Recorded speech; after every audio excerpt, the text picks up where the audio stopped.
ಸರ್ಕಾರ ಟಾರ್ಚರ್ ಕೊಡಕ್ ಮಾಡ್ತಾ ಇದೆ, ನಾನು ರಿಸೈನ್ ಮಾಡ್ತೀನಿ ಅಂತ ಹೇಳಿದ್ದಾರೆ. ನಮ್ಗೆ ನಾವು ದ್ವೇಷದ ರಾಜಕಾರಣ ಮಾಡಲ್ಲ ಯಾರ ಮೇಲೂ. ಈಗ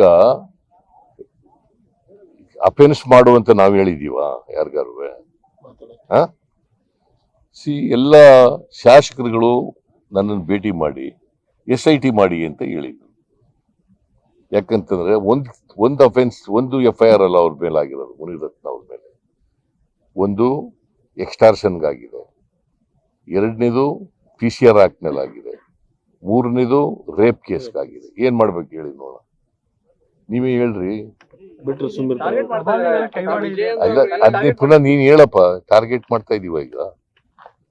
ಅಫೆನ್ಸ್ ಮಾಡುವಂತ ಹೇಳಿ FIR ಆಗ್ಬೇಕಾದ್ರೆ ಏನ್ ಮಾಡ್ಬೇಕು?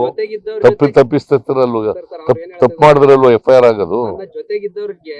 ಅವ್ರು ಟಾರ್ಚರ್ ಮಾಡಿ ಕಂಪ್ಲೇಂಟ್ ಯಾರು?